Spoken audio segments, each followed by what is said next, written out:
Hey guys, welcome back to my channel. This is Mukesh. कभी कभी हम लोग अपने डे टू डे लाइफ में ऐसे सेंटेंसेस को बोलते हैं जहाँ पर हम लोग कहते हैं शिक्षक होने के नाते आपको सब कुछ पढ़ाना चाहिए, फादर होने के नाते आपको अपने बच्चों का समर्थन करना चाहिए, बड़ा भाई होने के नाते मुझे उसे पढ़ाना होगा। तो ऐसे सेंटेंसेस को अंग्रेजी में बनाने के लिए इस स्ट्रक्चर का यूज किया जाता है। उससे पहले हम लोग जानते हैं नाते, किसी चीज़ के होने के नाते से, भाई होने के नाते, टीचर होने के नाते। इसके लिए हम लोग इंग्लिश में लगाते हैं बीइंग के बाद हम लोग अदर वर्ड्स लगाते हैं और कमा लिखने के बाद कंप्लीट सेंटेंस, जो भी आप सेंटेंस बोलना चाहते हैं। तो आज का पहला सेंटेंस है, भाई होने के नाते मुझे उसे पढ़ाना होगा। Being brother I have to get him taught. Being brother I'll have to get him taught। ये कॉजेटिव वर्ब है, किसी और से पढ़ाएंगे, पढ़ाना होगा, खुद नहीं। अगर खुद पढ़ाएंगे तो बोलेंगे being brother I'll have to make him teach। being brother I'll have to make him teach। Next sentence, पिता होने के नाते आपको अपने बच्चों का समर्थन देना चाहिए। इस सेंटेंस के लिए आप बोलेंगे being father you should support your children। being father You should support your children। Sense के हिसाब से आप ऐसे भी बोल सकते हैं Being father you are supposed to support your children। यहाँ पर मैंने supposed to का यूज किया है, इसके लिए मैंने एक पर्टिकुलर वीडियो बनाया, उसको भी देख सकते हैं आप। लिंक आपको डिस्क्रिप्शन बॉक्स में मिल जाएंगे। नेक्स्ट सेंटेंस देखते हैं, शिक्षक होने के नाते मैं आप लोगों को सब कुछ पढ़ाऊंगा। इस सेंटेंस के लिए बोलेंगे Being a teacher I will teach you everything। Being a teacher, I'll teach you everything। Next sentence, बहन होने के नाते ये मेरी जिम्मेदारी है। इस सेंटेंस के लिए बोलेंगे Being sister, it is my responsibility। Being sister, it is my responsibility। Hey guys, इससे जुड़े मैं आपको एक सेंटेंस दे रहा हूँ, उसको ट्रांसलेट कीजिए कमेंट बॉक्स में। If you make any mistake then I will correct it. Thanks for watching friends. अगर वीडियो पसंद, वीडियो को लाइक कीजिए, मेरे चैनल को सब्सक्राइब कर दे और बेल आइकन को हिट कर ले ताकि मेरा रोज आने वाले वीडियो की नोटिफिकेशन बिल्कुल टाइम पर मिलती रहे। हे दोस्तों, दिस इज मुकेश। कभी कभी हम लोग अपने डे टू डे लाइफ में ऐसे सेंटेंसेस को बोलते हैं जहाँ पर हम लोग कहते हैं यह खतरनाक हो सकता है या यह खतरनाक हो सकता था। पास्ट में भी बोलते हैं यह बहुत आसान हो सकता है लेकिन तुमने इसे कॉम्प्लिकेटेड बना दिया। वे लोग मुसीबत में हो सकते हैं, मुझे जाना होगा। किताब उस कमरे में हो सकती है, वहाँ जाके ले लूँ। तो ऐसे सेंटेंसेस को इंग्लिश में बनाने के लिए किस स्ट्रक्चर का यूज किया जाता है, तो आइए हम लोग जानते हैं। तो कोई सामान हो या कोई इंसान हो, कहीं पर हो सकता है या हो सकता था। तो हो सकता है, हो सकती है, हो सकते हैं, या हो सकता था, हो सकती थी, हो सकते थे। इन सभी सेंस के लिए हम लोग यूज करेंगे कुड बी का। इसका स्ट्रक्चर देखते हैं। सबसे पहले सब्जेक्ट, उसके बाद हम लोग लगाएंगे कुड बी। कुड बी को लगाने के बाद अगर वर्ब रहेगा तो वर्ब का थर्ड फॉर्म लगाएंगे। अगर वर्ब ना हो, अदर वर्ड्स जो भी आएगा उसको आपको राइट कर देना है। नेगेटिव का रहेगा तो कुड के बाद नोट हो जाएगा कुडंट। अब इस स्ट्रक्चर को बेटर तरीके से समझने के लिए कुछ एग्जांपल्स लेते हैं। तो आज का पहला सेंटेंस है, ये खतरनाक हो सकता है, इसे मत करो। इस सेंटेंस के लिए आप कहिएगा don't do it, it could be dangerous. Don't do it, it could be dangerous, या this could be dangerous. Next sentence, यह बहुत आसान हो सकता था, तुमने इसे कॉम्प्लिकेटेड बना दिया। इसके लिए बोलेंगे this could be very easy but you made it complicated. This could be very easy but you made it very complicated. Very नहीं, सिर्फ कॉम्प्लिकेटिव लगाइए सेंटेंस के अकॉर्डिंग टू। अब नेक्स्ट सेंटेंस को देखते हैं, वे लोग मुसीबत में हो सकते हैं, मुझे वहाँ जाना होगा। इस सेंटेंस के लिए आप कहिएगा they could be in trouble, I will have to go there. They could be in trouble, I will have to go there. Next sentence, और ट्रबल के जगह बॉदर भी यूज कर सकते हैं, इन डेंजर भी यूज कर सकते हैं। नेक्स्ट सेंटेंस, किताब उस कमरे में हो सकता है।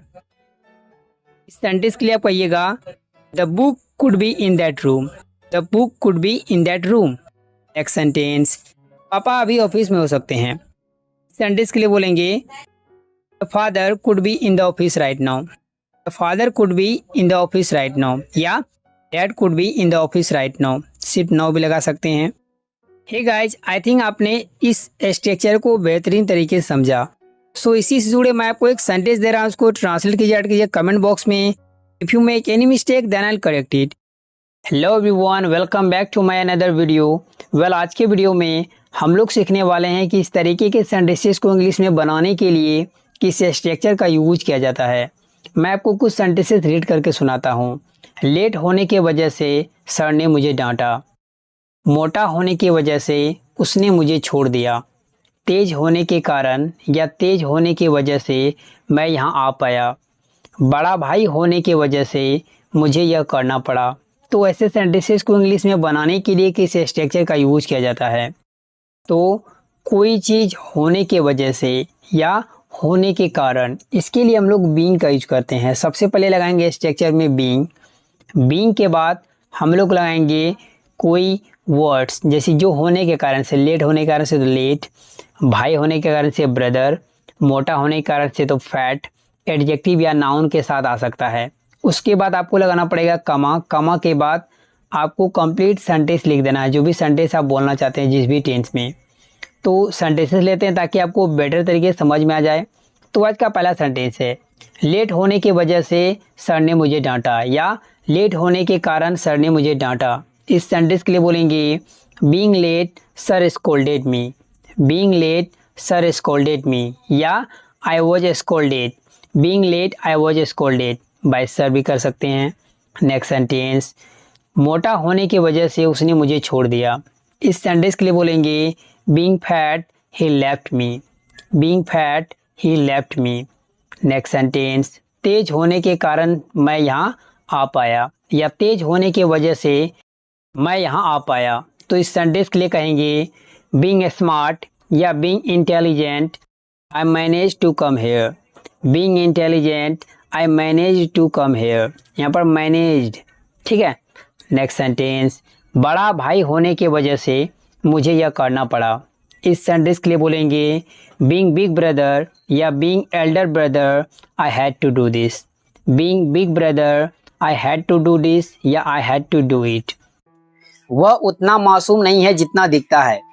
तुम उतना भोले नहीं हो जितना दिखते हो। मैं उतना मूर्ख नहीं हूँ जितना दिखता हूँ। वह उतना डरपोक नहीं है जितना दिखता है।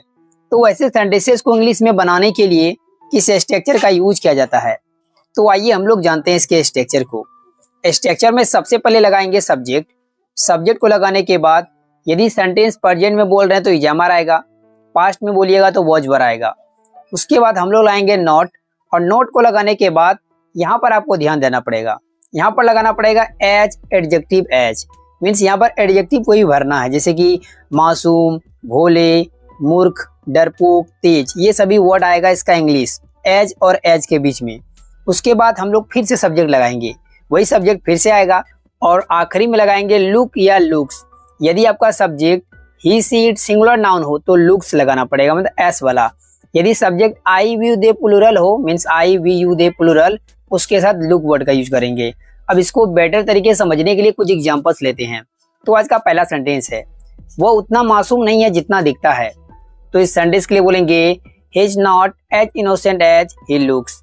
ही is not as innocent as he look. Next sentence, तुम उतना भोले नहीं हो जितना दिखते हो।